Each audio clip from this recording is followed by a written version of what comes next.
Hello friends, welcome back to the new tutorial of the React. Today we are going to learn about how to validate the form. Means how to add the validation. We have the custom validation, we have the inbuilt packages also. So today we are going to learn about the custom validations, right? So let's have a look. So here we go with this one. So here you can see that we have a login.js. Okay, in the previous video we have already discussed all about this. Okay, so when we do the login, okay, so here we have set success message to be empty. Okay, and then we have an email validator, then the password validator. Okay, so we have already built the logic in the email and the password validator. So here we have the password validator. So in the email validator you can see that we will set that this regist should be followed. It should contain the @.com, and the password validator should be minimum characters of that one, and eight characters should be there. So all of the regex that we have built in over here, and we will check that if it is validate the criteria, then it's okay that it will go to the login screen, else it will stuck over here. So let's go to the login.js and how we are implementing. First, we have made the two states, that is called error message and set error message to be blank, and the success message to be blank. Okay, so next step, what, when we check email validator user.email, we'll check that the email whatever we have, first it will go to this email validator function and it will check this one. If it is matching, then if it is not matching, then it will set this error.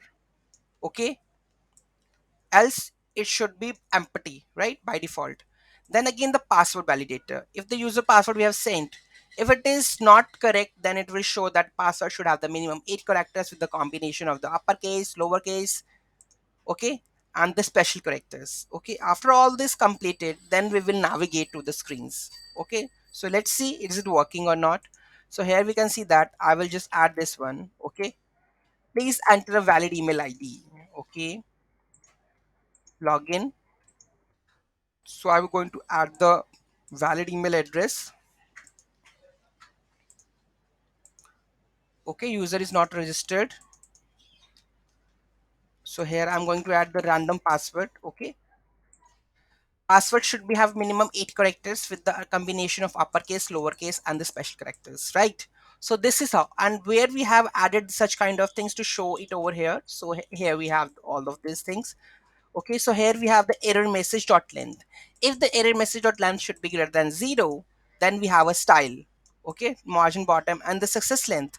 If it is greater than 0, then we have made this one and the putting the success message. If it is empty, it never shows, right? If there is no length, it will never show. If there are error messages there, then it will show that in the div style, 10 pixel and the color red. Okay, so this is how we are able to show the custom messages or validate our login forms in a React. Okay, so any doubt, any query in that, let me know in the comment section. Thank you so much for watching this video. Have a great day.